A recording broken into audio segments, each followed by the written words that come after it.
घटना चक्र के सह प्रायोजक MDH मसाले। असली मसाले से MDH।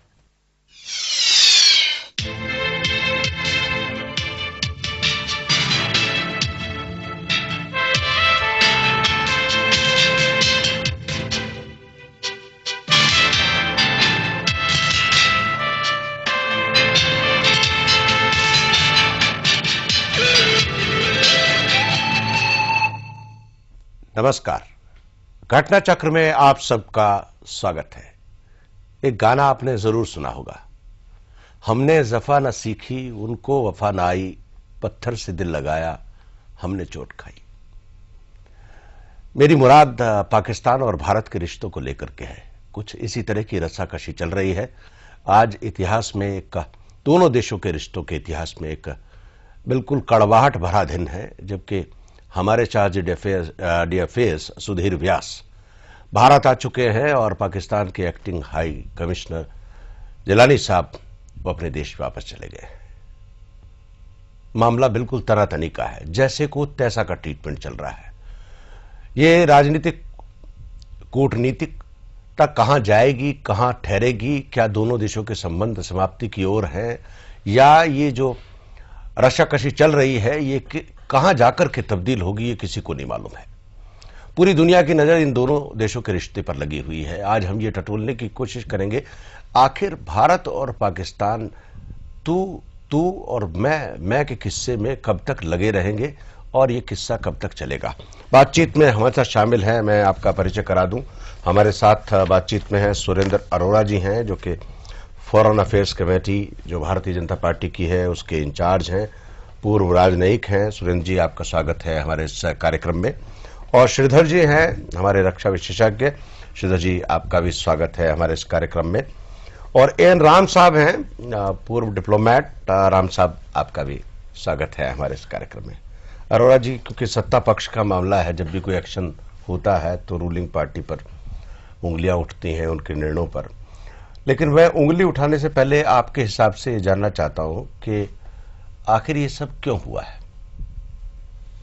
देखिए, ये हुआ इसकी काफी लंबी कहानी है। नहीं, कहानी तो अखबारों में आई भी है कि ये असल बात तो ये है कि हमारे सरकार ने, और हम इस सरकार से पहले भी जो सरकारें आई हैं, बहुत प्रयत्न किए हैं पाकिस्तान के साथ संबंध सुधारने के लिए। दोनों देशों के बीच में मैत्रीपूर्ण संबंध रहें, इस बात के पे विशेष जोर दिया गया है बहुत सरकारों की ओर से। लेकिन लगता है पाकिस्तान का इरादा भारत के साथ संबंध सुधारने का नहीं है जी। जब भी कोई बात चलती है उसमें कोई ना कोई अड़चन आ जाती है। आप कोई समझौता करते हैं उनके साथ, वो उस समझौते का पालन नहीं करते हैं। और पिछले कुछ वर्षों से ये तनाव चल रहा है सीमा पार आतंकवाद की वजह से, क्योंकि जब कोई और चारा नहीं रहा तो पाकिस्तान ने आतंकवाद को एक आरोप, देखिए मैं ये नहीं कह रहा हूं, हालांकि बड़ा हास्यास्पद भी होगा इस तरह का सवाल करना, लेकिन पूछना जरूरी है। लोग कहते हैं कि आपको लगता है किसी भी देश का हाई कमिश्नर खुद डायरेक्ट किसी आदमी को, एजेंट को पैसा देगा और कहेगा कि आप कश्मीर में आतंकवादी गतिविधियों को उग्र करिए और हुर्रियत कॉन्फ्रेंस को जाकर के मदद करिए? जहां तक ऐसा लगता है, ये पाकिस्तान का जो दूतावास यहाँ है, हमें बहुत देर से मालूम है, हमारे खुफिया एजेंसीज जो हैं उन सबको मालूम है कि ये जो मिशन है उनका, ये एक जो ISI के जो ऑपरेशंस हैं उनका एक केंद्र बिंदु जो उनका ISI ऑपरेशंस का है इंडिया में, वो इनका पाकिस्तान का हाई कमीशन है। और आजकल तो वैसे भी दोनों देशों के बीच में संबंध बहुत कम है, किसी प्रकार का कोई काम नहीं है, इकोनॉमिक पॉलिटिकल रिलेशनशिप और वेरी एट लो लेवल। नहीं, आप मानते हैं जो भारत सरकार ने आरोप लगाया है वो बिल्कुल ठीक है और पाकिस्तान का हाई कमिश्नर ठीक है इसलिए लगाया है? चलिए श्रीधर जी, आप बताएं। ये जमान डिप्टी हाई कमिश्नर ऐसी चीज किया है नहीं किया है उसके बारे में खाली ओनली नहीं इंटेलिजेंस एजेंसीज बता सकते हैं, मगर FIR में उनका नाम नमूद हो गया था। मगर एक चीज याद रखिए, जिसको उन्होंने पैसे दिया था वो था हुर्रियत वाले जी। और हुर्रियत वालों ने पाकिस्तानी पॉलिटिशियंस का या आईएसआई का, पाकिस्तानी सरकार का, जिसका भी पाकिस्तान सरकार बोल देंगे हम लोग, एक फ्रंट ऑर्गेनाइजेशन है, ये सबको पता है। पिछले 10-12 साल से उनको पैसे लाखों रुपए मिल रहा है। नहीं, ये तो सब जानते हैं। नहीं, मगर 9 सितंबर 11, 2001 के बाद और ये अक्टूबर की चुनाव के बाद और 13 दिसंबर के बाद, नहीं 13 दिसंबर से भी, अक्टूबर, पिछले साल अक्टूबर के चुनाव के बाद हुर्रियत का क्रेडिबिलिटी एकदम गिर गया था। जैसे अलकायदा का गिर गया था, इधर हुर्रियत का भी गिर गया था। और उसके last hope they are clinging on, you know, हवाला ट्रांसैक्शंस बंद हो गया, अब पैसा भेज नहीं सकते हैं। Physically carrying money has become now an instrument for funding this organisations. Pakistan ने जैसे हुर्रियत को पैसे दिया था, हाई कमीशन वालों ने दिया था, मैं डिप्टी हाई कमीशन दिया या XYZ दिया था, ये इमेटीरियल। पाकिस्तान हाई कमीशन से हुर्रियत वालों को पैसा मिला है। Hurriyat is an organisation which has been discredited, marginalised in the J&K politics after October 2002।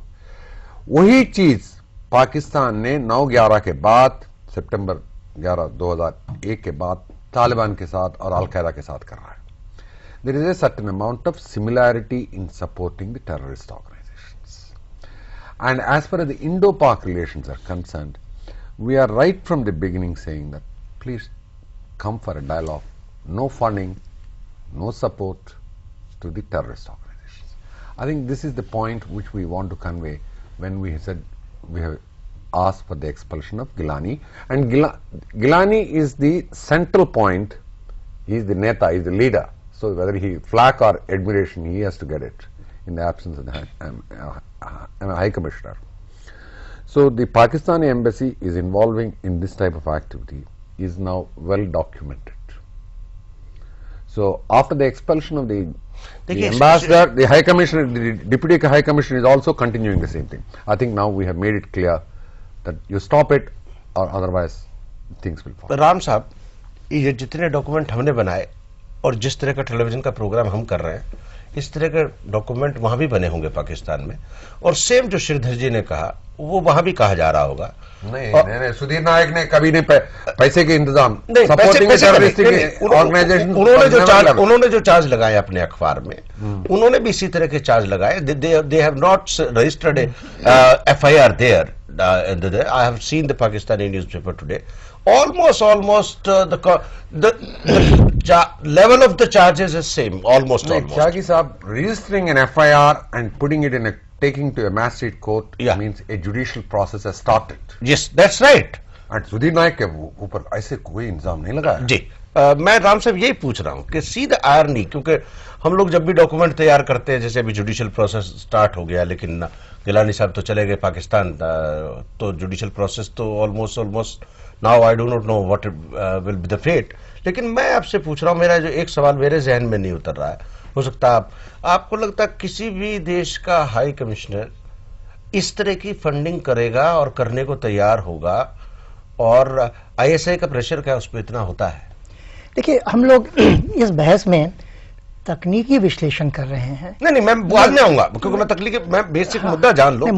मुद्दा केवल इतना है कि पाकिस्तान भारत में आतंकवाद को बढ़ावा देने में शामिल है कि नहीं है। शामिल ही नहीं, उसका स्रोत है। और मेरे विचार में तो पाकिस्तान पिछले 15-20 सालों से ये लगातार हर एक जो किताब में तरकीब हो उसको इस्तेमाल करते हुए पाकिस्तान आतंकवाद को बढ़ावा दे रहा है। जाहिर है कि हुर्रियत और अन्य आतंकवादी गुट जो है भारत में, उनको पैसे आते ही होंगे कहीं ना कहीं से जी। कुछ तो हमको पता है हवाला से आते हैं, लेकिन अब इसको एक और परिप्रेक्ष्य में देखिए। पाकिस्तान का जो अंतर्राष्ट्रीय स्थिति है वो आज काफी बिगड़ चुकी है। आज अमेरिका के निवासी और अमेरिका की सरकार खुले तौर पे ये कह रही है कि पाकिस्तान आतंकवाद का एक केंद्र बिंदु बन गया है। यूरोप में भी यही सवाल उठाया जा रहा है। कल परसों वाशिंगटन पोस्ट में भी खबर छपी है, जो एडिटोरियल छपा है। बिल्कुल आपसे सही कह रहे हैं। तो मैं एक कदम आगे जाऊंगा। क्या पाकिस्तान की एम्बेसी में, यहाँ पर हाई कमीशन में, एम्बेसी में ऐसा कोई भी काम हो सकता है जिसके बारे में उनके शारजील अफेयर को पता ना हो।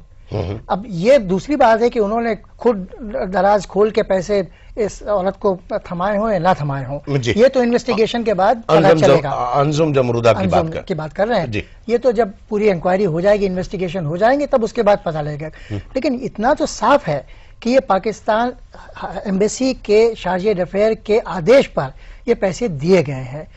दूसरी चीज जो मैं कहना चाहूंगा इसी संदर्भ में, वो ये है कि अब पाकिस्तान को ज्यादा कठिनाई महसूस हो रही है पैसे पहुंचाने में जम्मू और कश्मीर में आतंकवादियों के लिए। ये इसलिए हो रहा है क्योंकि हम लोगों ने जमीनी हालात पे काफी हद तक थोड़ा बहुत काबू पा लिया है, और अब सरकार ने पहली बार कह दिया है ये, मुझे लगता है कि बहुत महत्वपूर्ण सवाल है कि हम अब सॉफ्ट स्टेट नहीं हैं, अगर आप ऐसा करोगे तो हम इसका जवाब देंगे।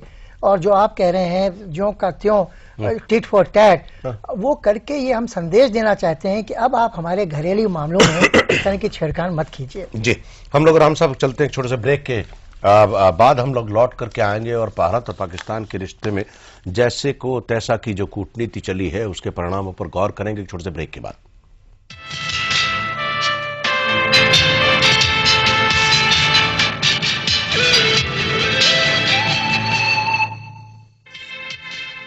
घटना चक्र के सह प्रायोजक MDH मसाले। असली मसाले से MDH तवा फ्राई भरवा मसालेदार। MDH का नया तवा फ्राई मसाला, सब्जी में भरा या ऊपर लगाया, छोड़ूंगा नहीं। MDH तवा फ्राई मसाला।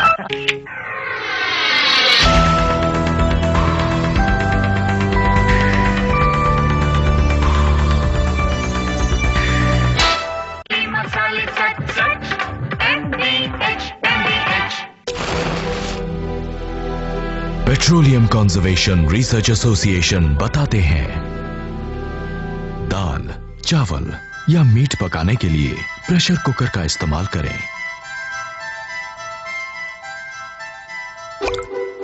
बर्नर्स की नियमित रूप से सफाई करें।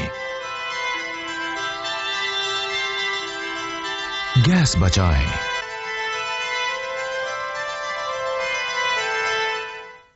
प्राण से प्रयास, प्रयत्न से विश्वास, विश्वास से संभव, कर दिखाए लगन ऐसी ऐसी जैसे भक्ति, भक्ति से है शुद्धता, शुद्धता से शक्ति। राजधानी बेसन, शक्ति शुद्धता की। ऊपर से डालो थोड़ा सा चंकी चाट मसाला, छोले बल्ले बल्ले की बैंगन भाजा, MDH चंकी चाट मसाला, दुगने मजे वाला MDH। Here begins the era of royalty.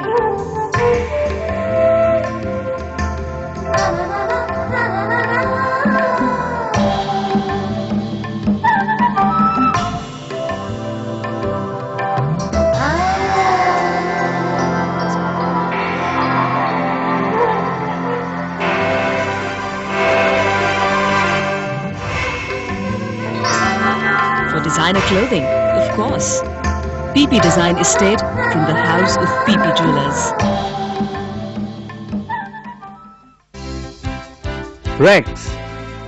Rex Remedies Private Limited, Delhi. A trusted name in the world of Unani and Ayurvedic medicine. Quality with commitment.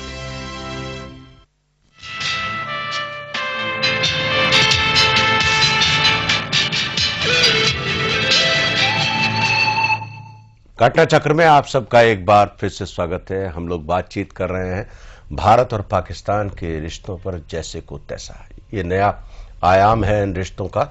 ये रिश्ते कहाँ जाकर के फलेंगे, फूलेंगे या मिटेंगे या बढ़ेंगे, किसी को नहीं मालूम है। बातचीत में हमारे साथ शामिल हैं, मैं आपका परिचय करा दूं, सुरेंद्र अरोड़ा जी हैं, श्रीधर जी हैं और राम साहब हैं।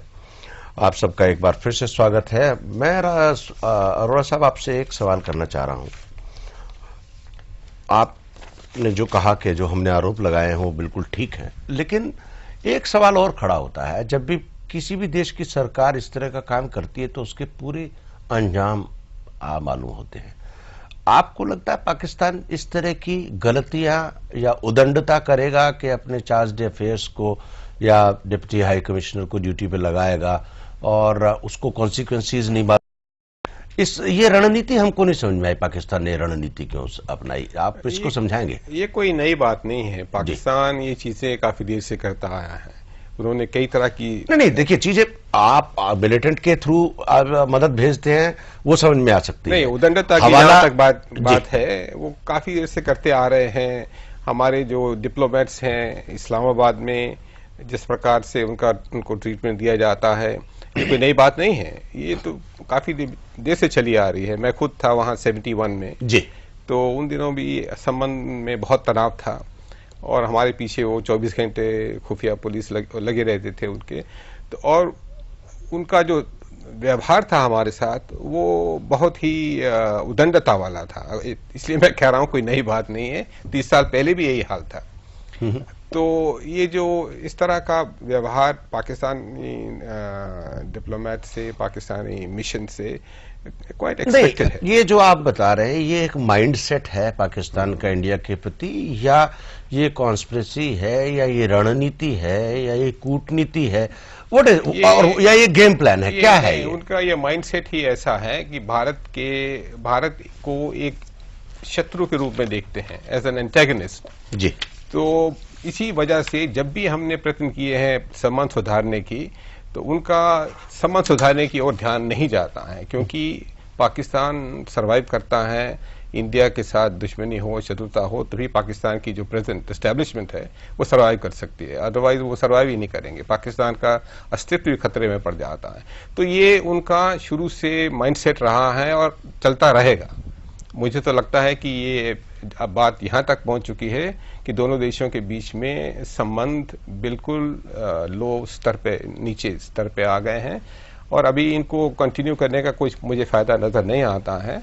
सबसे अच्छा यही होगा आप मानते हैं कि हमको बिल्कुल संबंध खत्म कर देने चाहिए पाकिस्तान? मेरे विचार में पाकिस्तान को इस समय एक आतंकवादी देश घोषित किया जाना चाहिए इंडिया की तरफ से। अगर दूसरे देश नहीं करते हैं तो हमारी ओर से पहल होनी चाहिए। अरोड़ा साहब, आप बीजेपी के फॉरेन अफेयर्स के इंचार्ज हैं, और मुझे उम्मीद है आप पूरी शिद्दत और पूरी जिम्मेदारी से बोल रहे हैं। जी हाँ, क्योंकि ये सत्तारूढ़ दल का विचार भी मैं मान सकता हूं। जी हाँ ये हमारी सरकार ने ये बात बहुत से देशों से पहले भी की है जी। बहुत से देशों को इस विषय में परसुएट करने की कोशिश की गई है, खासकर आप मानते हैं कि आतंकवादी देश पाकिस्तान को घोषित कर देना चाहिए और हमको सारी टाइज खत्म कर देनी चाहिए?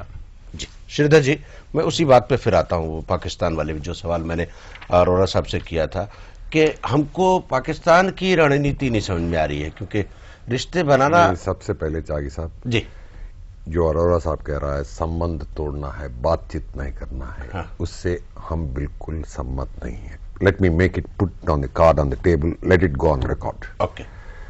Channels of communication, official channels, must be kept alive at any cost. Okay. But for what? No. At least आपको वहां क्या हो रहा है? नहीं, हमारा चार्ज डे अफेयर्स पिटे, हमारे चार्ज डे अफेयर्स की गाड़ी रोक ली जाए। पिटा नहीं है। Please don't use strong language. पिटा नहीं है, उसको फॉलो कर लिया था, created problems for him, and this is a normal part of the diplomatic process, this type of things. Now what's happening to the diplomats, the Arab diplomats in the United States, is a classic example. Please, let's not get into these protocols and niceties. An official channel of communication, जैसे एक राजदूत, ambassador है, high commissioner है, a senior person, उसको he can understand the local situation much better than a track 2 diplomacy or track 3 diplomacy, या a junior 3rd secretary or 2nd secretary. That's one thing. Second, Pakistani चाल में, this is out of frustration because they are a marginalized nation. अच्छा, 1971 to 1998 or 97, 96, whatever the benchmark, जो भी आप काट लेंगे, Pakistan say is not a terrorist state the way which we are talking post 9/11. Okay. Please, 2001 सितंबर के बाद आपने ये एंटीना खड़ा कर दिया था, it must be declared as a rogue state, terrorist state वगैरह वगैरह. But politicians and political statements apart, we are experiencing terrorism of the type which we are talking today for the last 55 years. आप अरोरा साहब का जो कह रहा है हम पाकिस्तान को रोग स्टेट, टेररिस्ट स्टेट डिक्लेयर करना है, तो we should have declared China as a terrorist state in 60s. Ji. They have supported the Northeast insurgency. You know, this type of pressure points, this type of activity, this type of rogue elements on the from the diplomatic personnel for the neighboring countries is part and parcel of the game. Please let us not get into that type no, of... it's not part and parcel of the game. I think what is happening is unprecedented. You have Sir, a situation... I think then why have you not talked about declaring China as a rogue state for the 60s support? Why? Why? The Axis cannot... No. Even then, you have a most favored nation status to the Pakistan. You are not withdrawing that status. No, we have tried our best to try and normalize the relationship with Pakistan. We still believe we have to live with Pakistan as a neighbor. हमारे दोनों देशों के बीच में संबंध सुधरने चाहिए. ये हमारी इच्छा तो यही है. लेकिन पाकिस्तान अगर नहीं करना चाहता है तो इस स्थिति में आप कुछ लोगों को वहां रखेंगे, उनको मार पिटाई होगी. हेड ऑफ मिशन के लेवल पे नहीं, दूसरों के विषय में तो होता आया है जी. तो ये इसका कोई माने नहीं है. उनका कोई वहां काम कोई करने का नहीं है. राम साहब आप बताएं. तो क्या करेंगे वहां पे मिशन रख जी. ताकि जी मुझे ये सुन के थोड़ी चिंता हो रही है, क्योंकि श्री अरोरा ने एक बहुत महत्वपूर्ण ब्यौरा दिया है. मुझे लगता है कि पाकिस्तान के साथ हमारे संबंध बहुत ही खराब हो चुके हैं, लेकिन इसके माने ये नहीं है कि हम बातचीत का सारा जरिया उनके साथ खत्म कर दें, सिलसिला खत्म कर दें. There is a window of dialogue जिसको कि हमेशा खुला रखना चाहिए राजनीति में. भले ही क्योंकि हमारे संबंध उनके साथ अब बहुत ही नॉन एग्जिस्टेंट हैं, आप अपनी एम्बेसी के साइज कम कर दीजिए, डाउन साइज कीजिए. अब जो 50 के ऊपर लोग हैं, 51 के करीब 51 लोग हैं जी. अब उनको क्या जरूरत है? अब उनकी जरूरत ही नहीं है भारत में, क्योंकि 5 साल रख सकते हैं. चलिए हम लोग लौट करके आते हैं, डाउन साइजिंग पे बात करते हैं. राम साहब, जयंत दीक्षित जी आ गए हमारे मेहमान, वो आ जाएं, उनसे और विस्तार से बात करेंगे और जानने की कोशिश करेंगे कि भारत और पाकिस्तान के जैसे और तैसे की राजनीति और कूटनीति कब तक चलेगी. छोटे से ब्रेक के बाद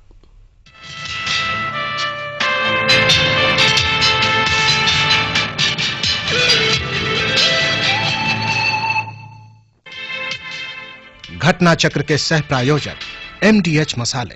असली मसाले से MDH मसाले से MDH. प्राण से प्रयास, प्रयत्न से विश्वास, विश्वास से संभव कर दिखाए.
प्राण से प्रयास, प्रयत्न से विश्वास, विश्वास से संभव कर दिखाए लगन ऐसी ऐसी जैसे भक्ति, भक्ति भक्ति से है शुद्धता, शुद्धता से शक्ति। राजधानी बेसन, शक्ति शुद्धता की।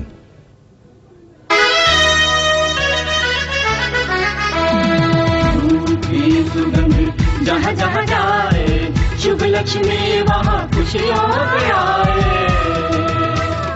हरी वर्षा धूप सच सच MDH MDH। प्राण से प्रयास, प्रयत्न से विश्वास, विश्वास से संभव। कर दिखाए लगन ऐसी ऐसी जैसे भक्ति, भक्ति से है शुद्धता, शुद्धता से शक्ति। राजधानी बेसन, शक्ति शुद्धता की। नए पाउच में बने MDH मसाले जो सबके पसंद। MDH MDH MDH। दाम वाजबी, क्वालिटी वही एकदम सही। असली मसाले सच सच MDH। हल्दी मिर्च धनिया पाउच में। सेलिना की अदाएं करें सबको दीवाना। My beauty is my hair. कैसे? क्या आप जानना चाहते हैं? बालों की सही देखभाल के लिए सही शैम्पू इस्तेमाल करना बहुत जरूरी है। आंवला शिकाकाई साधारण बालों के लिए, कोकोनट रूखे बालों के लिए, रोजमेरी डैंड्रफ के लिए। अब तो आप भी जान गए ना? Ayur herbal shampoo. मसाले सच सच MDH MDH। Rex Remedies Private Limited, Delhi, a trusted name in the world of Unani and Ayurvedic medicine. Quality with commitment.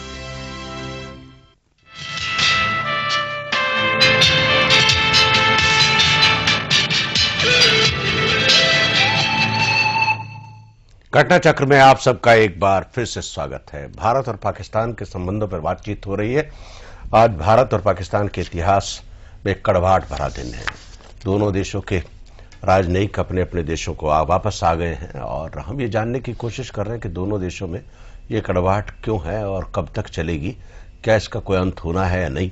बातचीत में हमारे एक नए मेहमान शामिल हुए हैं, पूर्व विदेश सचिव जयंत दीक्षित साहब। दीक्षित साहब, आपका स्वागत है हमारे इस कार्यक्रम में। हमारे बीच में अरोड़ा साहब हैं, राम साहब हैं और श्रीधर जी हैं। दीक्षित साहब, सबसे पहले तो इस पूरा जो वाकया हुआ है इस पर आपकी क्या नजर है?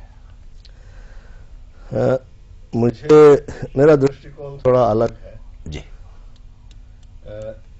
जिन सबूतों की नींव पर यह निर्णय लिया गया कि इनको जिलानी साहब को निकाल दिया जाए, और मेरी राय में उन सबूतों को बिल्कुल जिसे कहते हैं इनकॉन्ट्रोवर्टिबल साबित करना भारत सरकार की जिम्मेदारी है। संसद के सामने, आवाम के सामने बताना चाहिए कि ये सबूत ठोस है, सच है, क्योंकि जितना मैंने पढ़ा है और सुना है सर्कमस्टेंशियल। दूसरा, मुझे जरा मुश्किल होती है ये यकीन करने में कि एक राजदूतावास का जो सबसे उच्च स्तरीय अधिकारी है वो इस तरह पैसा बांटेगा। तीसरी बात, 2.5 लाख रुपए अगर उच्च स्तरीय बंटवारा करना ही है पैसे का, तो हेड ऑफ मिशन 2.5 लाख रुपए नहीं देता। मैं रहा हूं, सब लोग हेड ऑफ मिशन रहे हैं जी। 2.5 लाख रुपए का जो है घूस या जो भी है उच्च स्तरीय अधिकारी नहीं देता। और जिस लेवल पे दिया गया, वो बेचारी कोई औरत है। अगर उच्चायुक्त को या उप उच्चायुक्त को करना था तो अब्दुल गनी भट्ट को देता वो डायरेक्टली। तो ये इसमें थोड़ा आवश्यक है। लेकिन आपके आने से पहले यही बात मैं कर रहा था और सारे शक जो आपने बताए, सिर्फ मैं ये कहने के बाद मैं जरूर कहूंगा, अगर ये सबूत बिल्कुल बुनियादी हैं, सच्चे हैं, तो जो निर्णय लिया गया वो अनिवार्य है जी। लेकिन उसके लिए मुझे कुछ और तर्क दिए जाने चाहिए। दूसरा, ये कोई नई बात नहीं, मैं सुन रहा था अरोड़ा साहब को जी इसी प्रोग्राम में। इस तरह का पैसा बांटना या षड्यंत्र पूर्वक कार्य करना दोनों देशों के बीच में सालों से चला आ रहा है। एक दीक्षित साहब देखिए, आप सिर्फ पकड़े जाने में तकलीफ होती है। आप दोनों लोग एम्बेसडर वहां रहे हैं, तीनों, राम साहब भी रहे हैं। मैं एक बात जानना चाहता हूं, आप कहते हैं बरसों से ये चल रहा है, और चल रहा है तो इसका मतलब दोनों तरफ से चल रहा है, एक तरफ से तो नहीं चल सकता, तो क्यों चल रहा है? तो इसमें सवाल पूछने की आवश्यकता नहीं है। देखिए, पाकिस्तान के दिल में जो खलिश है वो एक राजनीतिक खलिश नहीं है, वो एक भावनात्मक और बहुत बुनियादी खलिश है, और उसके 6-7 कारण है जो हम लोग हिंदुस्तान में याद नहीं रखते। पता है लेकिन याद नहीं रखते। उनको जितनी जमीन उन्हें मिलनी चाहिए थी विभाजन के पहले के भारत का, वो जमीन नहीं मिली। उनको ये उम्मीद थी कि वो एक सबसे शक्तिशाली एकतापूर्ण देश बनेंगे इस्लाम की बुनियाद पर, हिंदुस्तान तितर-बितर हो जाएगा क्योंकि प्रिंसली स्टेट्स हैं, हिंदू हैं, मुस्लिम हैं, कास्ट। वो सपना पूरा नहीं हुआ। उनकी जो अपनी, जिसे कहते हैं सामूहिक व्यक्तित्व है, राष्ट्रीय सामूहिक व्यक्तित्व, उन्होंने सोचा कि ये इस्लामिक होगा। आधे से ज्यादा मुसलमान यहीं रह गए।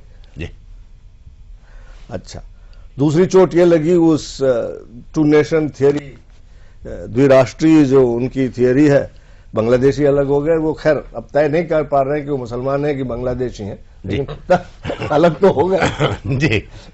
तो वो 2 नेशन थियरी भी खत्म हो गई जी। फिर आर्थिक, फौजी, टेक्नोलॉजिकल, किसी भी स्तर पर देखिए, उन्होंने सोचा था कि ये जो है ना तितर बितर मुल्क धोती वाले ठीक नहीं होंगे, लेकिन हर स्तर पर वो हमसे कम रह गए। 4 बार युद्ध कर चुके हैं, 4 बार हार गए हैं। और सबसे बड़ी बात यह है कि जो राजनीतिक इंतजामात हैं, प्रबंध हैं, जिसमें उन्होंने कहा था कि हम एक इस्लामिक प्रजातंत्र हैं और ये होगा और वो होगा, वो उनके 55 साल में करीब 32 साल वो फौजी अधिकार में रहे, जहां की हमारी सब गलतियां हैं, हमारे बहुत कमियां हैं, लेकिन हम प्रजातंत्र रहे। तो उसकी एक ईर्ष्या है।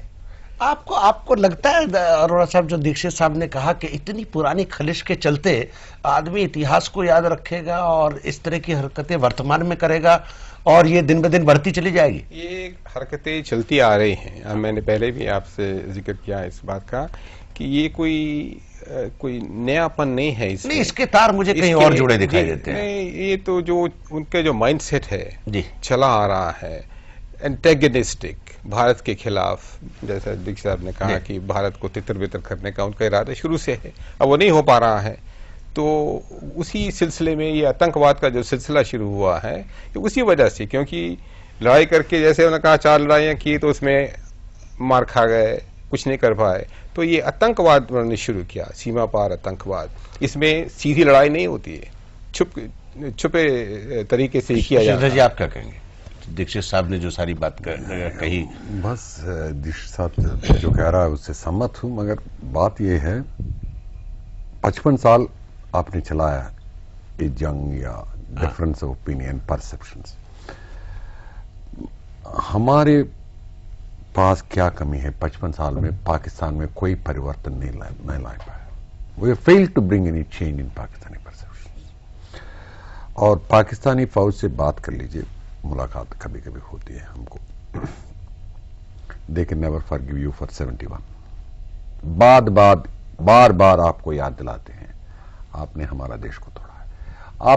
मैं कहता हूं अरे यार तुम इतना खराब परिस्थिति लाए थे, हम फायदा उठाया, that's a different thing. But as a big country, we fail to bring any change in the perceptions of Pakistanis. इसमें मेरे 2 टिप्पणियां हैं जी। मैं जो बात कर रहा था उसकी पूरी कर लूं। इसके 2 पहलू हैं। पाकिस्तान से सब तरह के संबंध, बातचीत के तोड़ देना ठीक नहीं है। कुछ खिड़कियां खुली रखनी चाहिए। वो खिड़कियां अलग अलग खिड़कियां, जरूरी नहीं कि हमारी राजदूतावासी हों। अगर इस तरह के रोज के तमाशे होते रहें, इससे तो मुझे अच्छा लगता है कि आप राजदूतावास को बंद कर दें, लेकिन आपके इंटरेस्ट सेक्शन खोल सकते हैं। उनके राजदूतावास का एक दफ्तर उनके किसी दोस्ताने एम्बेसी में यहाँ खुल सकता है। हमारा वैसे ही वहाँ खुल सकता है और वो अपना काम चलाते रहेंगे, उनके द्वारा कांटेक्ट हो सकते हैं। ये याद रखिए कि 1949 से लेकर 1968-69 तक चीन और यूएसए में कोई संबंध नहीं था, लेकिन उनकी 115 मीटिंग्स हुई थी और सब पोलैंड में। तो बातचीत चल सकती है, बातचीत चलना जरूरी है। दूसरा है अदर्स, आपने कहा परिवर्तन नहीं ला सके, मेरी राय में वो परिवर्तन दो ही चीजों से आएगा। एक दीक्षित साहब एक माफ करेंगे, परिवर्तन की बात करते हैं क्योंकि वो मुद्दा ही अलग है। परिवर्तन पे आता हूं, मैं जरा राम साहब की राय सुन लो। राम साहब मुझको ये बताएं कि ये जो सारा जद्दोजहद पुराने इतिहास की बात की, आपको नहीं लगता कि ये सारी जो जद्दोजहद पाकिस्तान में हो रही है और जनरल मुशर्रफ जो कर रहे हैं, वो जो अपनी मिलिटेंट कॉन्स्टिट्यूंसी है, जो ट्रेडिशनल फंडामेंटल कॉन्स्टिट्यूंसी है, उसको नर्स कर रहे हैं और उसको फीड कर रहे हैं लगातार, क्योंकि आज मुशर्रफ के लिए अपने लिए सर्वाइव करना सिर्फ अगेंस्ट एंटी इंडिया सेंटीमेंट पर ही निर्भर करता है। मैं पहले तो दीक्षित साहब से बिल्कुल सहमत हूँ हर मुद्दे पर। केवल एक पहलू, एक बिंदु है जिसपे मैं उनसे थोड़ी सफाई जानना चाहूंगा। जबकि एक सरकार, एक जिम्मेदार सरकार दिल्ली पुलिस की इंक्वायरी के आधार पर कुछ निश्चय करती है तो उसका कुछ ना कुछ तो आधार अवश्य रहा होगा, अन्यथा वो इस तरह का कदम शायद ना उठाती। फिर भी हम ये मानने के तैयार हैं कि जो इंक्वायरी हो रही है उसके नतीजे का हमको इंतजार करना चाहिए। जहां तक आपने बताया, जी हाँ बिल्कुल, हमको इसको आधुनिक दृष्टि से देखना पड़ेगा। जो पाकिस्तान की समस्याएं हैं वहां पर प्रश्न यह है कि पाकिस्तान का जो स्टेट है, पाकिस्तान का जो राष्ट्र है, वो वहां के राजनयिकों के काबू से बाहर चला गया है। अब ये या तो जिहादियों के हाथ में है, फंडामेंटलिस्ट के हाथ में, या फिर मिलिट्री के हाथ में, जो कि शुरू से होता रहा है। मिलिट्री का भी अधिकार, जो कंट्रोल है, वो अब काफी हद तक डाइल्यूट हो गया है, क्योंकि मिलिट्री को भी इस्लामाइजेशन में उन्होंने कर लिया है। तो मेरे विचार में जो पुरानी बातें जो हैं, इतिहास जो है वो बहुत जरूरी है, लेकिन उसको एक आधुनिक संदर्भ में भी देखना उतना ही जरूरी है पाकिस्तान को समझने के लिए। जी दीक्षित साहब, दो बात अरोड़ा साहब ने कही। एक तो पाकिस्तान को आतंकवादी देश घोषित कर देना चाहिए, ये डिमांड भारत दूसरे देशों से करवाने की कोशिश करता है। दूसरा, हमारा मोस्ट फेवर्ड नेशंस का जो दर्जा है पाकिस्तान को, क्या वो बरकरार रखना चाहिए, और क्या हमको सो मोटो भारत को कम से कम पाकिस्तान को ऑन रिकॉर्ड उसको आतंकवादी देश घोषित नहीं करना चाहिए? देखिए, हमारी नीति जो है ना जी, अरोड़ा साहब थोड़े नाराज होंगे, लेकिन पिछले 5 साल से भरतनाट्यम हो गया थोड़ा सा। कभी माला लेकर लाहौर चले जाते हैं बस में, उसके बाद वो कारगिल में हमसे बदतमीजी करता है तो हम उसकी पिटाई करते हैं, फिर उसको रेड कारपेट बिछा के आगरा बुला लेते हैं। वो हमारी गड़बड़ छुट्टी करके वापस चला जाता है और बहुत सारी गालियां देता है। फिर आतंकवाद जो चला रहा, बाकी जगह अमेरिका को सैल्यूट करता, हमारे खिलाफ आतंकवाद चलाता रहता है। मेरे सवाल यह है कि जब उन्होंने हमारे प्रजातंत्र के हृदय पर आक्रमण किया, संसद पर, हमने क्यों नहीं उस नियंत्रण रेखा को पार कर कर कुछ थोड़ा जबरदस्त काम करके आ जाते? क्यों नहीं किया? और मुझे पूरा यकीन है ना पाकिस्तान कुछ कर पाता आपसे, और दुनिया आपको थोड़ा बहुत आलोचना करती, लेकिन और कुछ नहीं करती। नहीं किया। अच्छा, दूसरा, आप जो कह रहे हैं कि इसका किस तरह क्या होगा, परिवर्तन का सवाल है। मेरे जिसे कहते हैं ट्विन अप्रोचेस हैं। नहीं, मैं परिवर्तन वाली बात पे नहीं, मैं जो बात कर रहा हूं आतंकवादी देश भारत हमने खुद अब तक उनको डिक्लेयर नहीं किया। हाँ, वही तो मैं कह रहा हूं। हाँ, और इसमें सिर्फ इनकी पार्टी की गलती नहीं है। हाँ। उसके पहले जो सरकारें थी, उन्होंने पता नहीं क्यों हिचकिचाहट है, साफ कह देना था it's a terrorist state and we shall deal with you accordingly. जी, तो इसमें जो है हमें एक दृढ़ता की थोड़ी कमी या साफ चिंतन नहीं। वही तो मैं इनसे कह रहा था, समय आ गया है कि सरकार को इस विषय पर ध्यान देना चाहिए। आप अरोड़ा जी भारतीय जनता पार्टी के फॉरेन अफेयर्स के इंचार्ज हैं। आप या तो ये कहें कि बीजेपी ये करने जा रही है कि इसको मोस्ट फेवर्ड नेशन का जो दर्जा है उसको विड्रॉ कर रहे हैं, तो और हम जो टेररिस्ट नई बात नहीं है। बीजेपी तो कहती आई, एडवांटेज कहती नहीं आई। देखिए, मैं दूसरी बात कर रहा हूं, आप एक ही सिक्के के दो पहलू हैं। Ruling party means the government. जब आप कहते हैं नहीं, उसमें थोड़ा सा अंतर है जी। BJP is one of the constituents of the NDA NDA में घटक हैं 23-24 घटक हैं जी, हम बड़े घटक हैं, कुछ दूसरे छोटे घटक हैं। ये अच्छा एक्सक्यूज है, लेकिन नहीं, देखिए पार्टी का अपना मत होता है, पार्टी का अपना मत होता है, सरकार का अपना दूसरा वो मत। मान भी लें, 1 मिनट नहीं, राम मंदिर बनना हो तब तो आप जॉर्ज फर्नांडिस की ड्यूटी लगा देते हैं, बाकी घटक दलों की ड्यूटी लगा देते हैं, लेकिन इतना सेंसिटिव मैटर है, पूरी दुनिया आपको देख रही है। मैं कह रहा आप घटक दलों का मतलब नहीं, मैं कह रहा हूँ हमारी जो हमारा जहां तक मत है जी, मेरे व्यक्तिगत विचार में नाउ इट्स ऑल, और हमारी नहीं पार्टी में भी इसी बात की चर्चा होती है कि अब समय आ गया है कि सरकार को पाकिस्तान एक आतंकवादी देश घोषित कर देना चाहिए, और जो भी उसके परिणाम हैं उन पर आचरण करना चाहिए। श्रीधर जी, Well, I'll be too glad to. I think this is what I am trying to do for the last 30 years.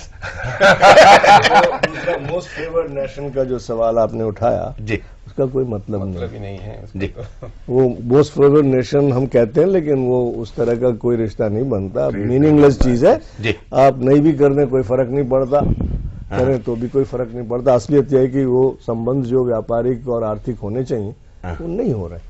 और तो इसीलिए दो चीजें, पहले तो जब भी वो हमारे साथ कोई ज्यादती करे उसका सिर्फ बयानबाजी से जवाब देने से काम नहीं चलेगा, जिलानी साहब को निकालने से काम नहीं चलेगा। मतलब यू बिलीव कि डिप्लोमेसी अब लिप सर्विस नहीं रही है? Diplomacy substance is first by reason, then when necessary by force.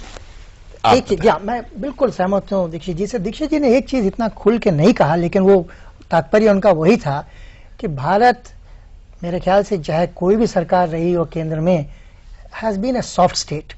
हमारे पड़ोसियों को ये एक भरोसा हो गया है कि वो चाहे कुछ भी कर लें, ये जो सोता हुआ हाथी है ये कभी जागेगा नहीं, कुछ करेगा नहीं।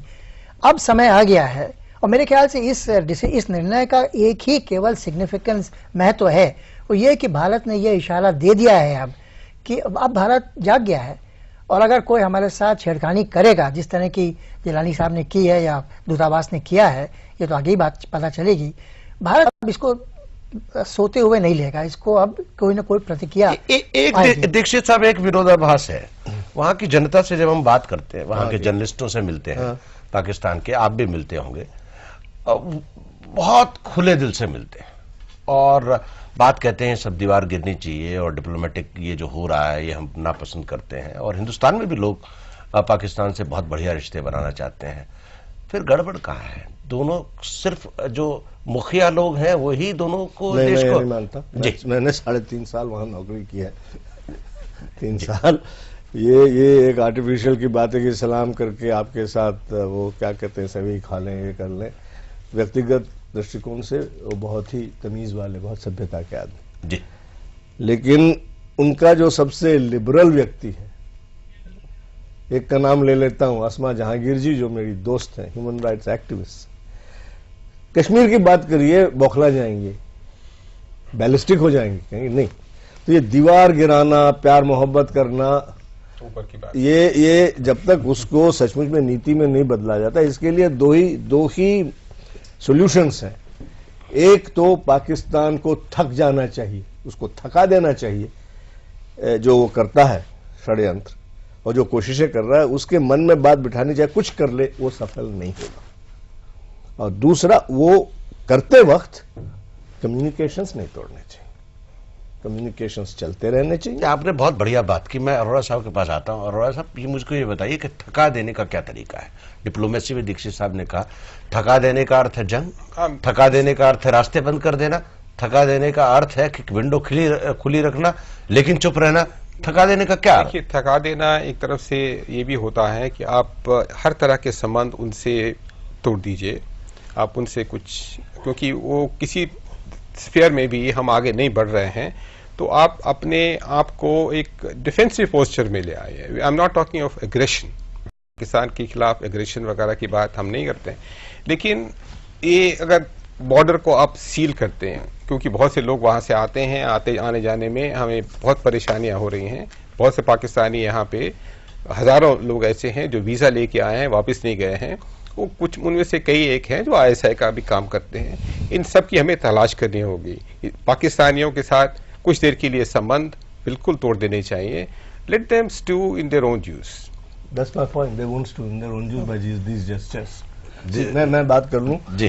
ये जो थका देने का तरीका है, मैं साफ बात कहता हूं जी.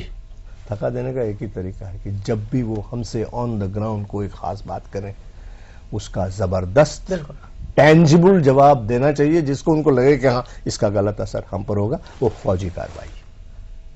मैं उनके खिलाफ across the international frontier war की बात नहीं कर रहा हूं. अगर कालू चाक में आक्रमण करते हैं, हमारे संसद पर आक्रमण करते हैं, तो यहां बैठ के दीक्षित साहब आप बड़े मतलब आई एम जस्ट सरप्राइज्ड. आप पहली बार मैं देख रहा हूं आप I have always been like that. Ask my colleagues. नहीं when I was in service पूछ लीजिए. लेकिन आप लड़ाई के पक्ष में और मैं लड़ाई के पक्ष में नहीं हूं. Calibrated use of force is different from war. Sridhar ji. नहीं, calibrated use of force, see so many issues are coming up. I think the government of India, let us put it that way, the government of India, now let's not get into the political parties, has given a calibrated response for the militancy in first major incident I think is the Kandahar hijacking. And for that, what the response you have given is not the type of visible response which Dikshit Saab keh raha hai, but you have attacked the Taliban, and Taliban and its patronage has been eliminated. It took us for 2.5 years. 9/11 provided a window of opportunity. It's not because of the hijacking. I say let's not have. No, from there onwards. From there onwards, you are no, sir. I think your anti-Taliban posture, anti-terrorism posture got crystallized. Please remember, had the Americans not attacked, nobody is going to remove the Taliban. Nobody would have removed. I don't know that. I am clear in my assessment. I am categorical in my assessment. Absolutely, I think by the time the developments have shown us very clearly that I think Taliban were in problem. I have one spiritual reason. बदला मिला बुद्ध के मूर्तियों का नाश किया, उसका बदला. लेकिन किया अमेरिकनों ने. बात कहां से कहां पहुंच गई. मैं बिल्कुल सहमत हूँ. हमारे सीनियर कॉलीग हैं दीक्षित जी, और ये बहुत ही सही फरमा रहे हैं कि जब सर्विस में थे, अब ये पॉलिटिक्स में हैं, यही इन्होंने पोजीशन हमेशा ली है. मेरे ख्याल से अब ये समय आ गया है कि हम हमारे साथ जो नाइंसाफी हो रही है उसको देख के, जैसा कि इन्होंने कहा कैलिब्रेटेड, मैं तो कहूँगा सेलेक्टिवली उसी वक्त आप उसका जवाब दें. अगर जनवरी में हम लोगों ने एक्शन ले लिया होता तो बहुत अच्छा होता. वो एक अपॉर्चुनिटी. चलिए सर, प्रोग्राम खत्म करने से पहले एक लेते हैं छोटा सा ब्रेक, और बातचीत के अंतिम दौर में अपने विशिष्ट मेहमानों से जानने की कोशिश करेंगे कि क्या भारत को युद्ध की ओर बढ़ना चाहिए, नीतिगत युद्ध की ओर बढ़ना चाहिए या नहीं, और पाकिस्तान के साथ संबंध अगर रखने हैं तो किस तरह के रखने हैं, नहीं रखने हैं तो कैसे नहीं रखने. एक छोटे से ब्रेक के बाद.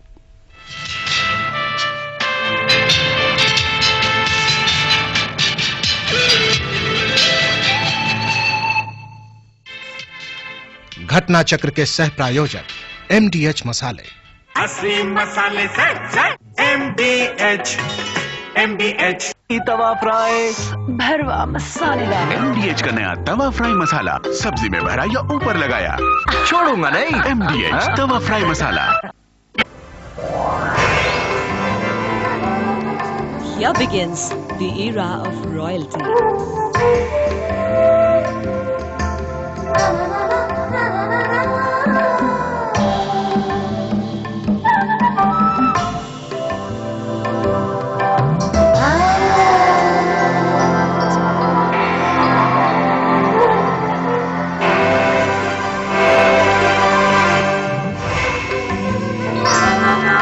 Designer clothing, of course. PP Design Estate from the house of PP Jewelers.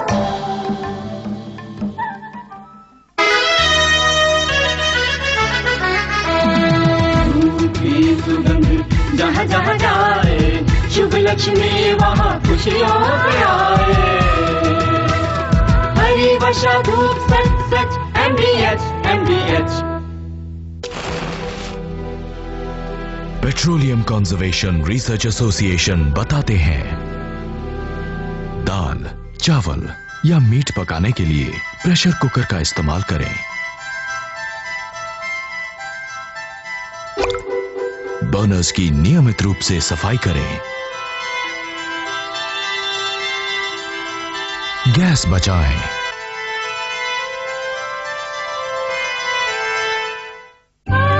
इस उम्र में भी मेरे सारे के सारे दांत सुरक्षित थे।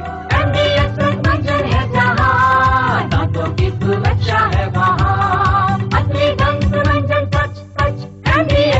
MDH। मेरी तरह आप भी दांतों को सुरक्षित रखना चाहते हैं तो MDH दंत मंजन करना ना भूलें।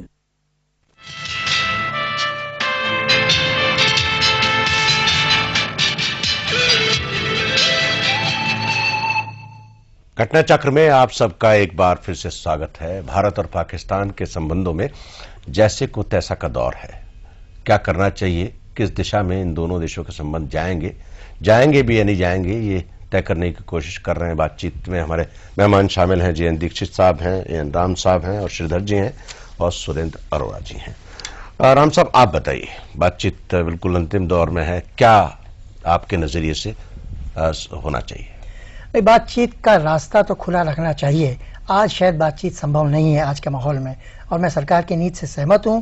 तब तक बातचीत नहीं करनी चाहिए जब तक आतंकवाद खत्म न हो जाए, लेकिन बातचीत का जरिया तो हमको कायम रखना ही चाहिए। आप ये मैं एक सिर्फ पर्टिनेंट जो सबके मन में सवाल है, लगातार छप भी रहा है, क्या हमको अपना हाई कमीशन वहां बंद कर देना चाहिए, नहीं कर देना चाहिए, और पाकिस्तान का ही बंद करवा देना चाहिए, नहीं करवा देना चाहिए? डाउन साइज करना चाहिए, राइट साइज करना चाहिए, बंद नहीं करना चाहिए। श्रीधर जी? Completely I agree with Mr. Ram. It should not be closed down. You can reduce it depending upon circumstances. कब तक चलेगा ये श्रीधर जी? देखिए, पूरी देश की जनता जो है ना, वंस दीक्षित साहब आपने बताया 49 to 72 the Americans didn't have the diplomatic relations, but still no, the बातचीत चलने के लिए एक window has to be kept open. नहीं, मगर जो दीक्षित साहब ने कहा कि calibrated attack and we should be open for it at any time. Calibrated response. That's a very, very elaborate thing. I am not the type of response which Dikshit Saab is talking about. After December 13, you should have gone and given them a punitive action, or at the time of the Kargil war, when you got the mutilated bodies, you should have given a response. I think this is a far more serious thing. I think I personally, I don't agree the type of calibrated response Dikshit is advocating. मेरे विचार में दूतावासों को अब रखने का कोई मुझे फायदा नजर नहीं होता जी। तो जैसा दीक्षित ने कहा कि अगर संबंध ना भी हो तो दूसरे देशों के द्वारा एक इंटरेस्ट सेक्शन हमारा वहां हो सकता है, उनका यहाँ हो सकता है। अभी जहां स्थिति पहुंच चुकी है, मेरे विचार में तो break in diplomatic relations is inevitable. Pakistan से आजकल के रिश्तों के दो माहौल हैं, उसमें दो नुक्ते मन में रखने चाहिए। पाकिस्तान या किसी भी देश के रिश्तों के बारे में अंदरूनी राजनीति का चक्कर होता है, लेकिन मैं उम्मीद करता हूं कि जो कुछ हो रहा है उसमें यहाँ की अंदरूनी राजनीति का कोई एजेंडा नहीं, एक साफ पाकिस्तान के खिलाफ या पाकिस्तान के मुखातिब नीति बन रही। ये सब पार्टियों को मन में रखना चाहिए। दूसरा, जहां तक राजदूतावासों का सवाल है, मेरी व्यक्तिगत राय है कि रोज रोज के तमाशा के अलावा एक संदेश भेज दिया जाए कि हम चाहते हैं कि राजदूतावास बने रहें, लेकिन इस तरह के हालात में थोड़े दिनों के लिए हम बंद कर रहे हैं। और लेकिन इसका मतलब नहीं है कि हम आपसे इस्लामाबाद या नई दिल्ली में इंटरसेक्शन के द्वारा, और या सबसे महत्वपूर्ण जिसे कहते हैं कैपिटल दुनिया का, वॉशिंगटन में आपसे बात कर लेंगे, जिनेवा में बात कर लेंगे, और किसी तरह बात बन जाए तो बन जाए। लेकिन इस वक्त जो है, गालिब ने जो कहा बिल्कुल सही कहा है, क्या बने बात जहां बात बनाए न बने। ठीक बात है दीक्षित साहब, बहुत बढ़िया, आपका बहुत बहुत शुक्रिया। आप आए, और अरोड़ा साहब आपका भी, और श्रीधर जी आपका भी, राम साहब आपका भी। कुछ संबंधों पर टिप्पणी करना बिल्कुल ठीक नहीं है, क्योंकि ये सरकार का मामला है और सरकार इसका मर्म जानती है कि पाकिस्तान के साथ क्या संबंध रखने हैं और क्या नहीं, क्योंकि उसमें कई पेश शामिल हैं। लेकिन मुझे अग्गे जी की कविता याद आ रही है, ए सांप शहर में तो तुम रहे नहीं और शहर में बसना भी तुम्हें नहीं आया। ए सांप शहर में तो तुम रहे नहीं और शहर में बसना भी तुम्हें नहीं आया। एक बात पूछूं, बताओगे ये जहर तुमने कहां से पाया और ये डसना तुमने कहां से सीखा? हम कल फिर मिलेंगे नए विषय के साथ, नए मेहमानों के साथ। तब तक के लिए धन्यवाद, नमस्कार, खुदा हाफिज।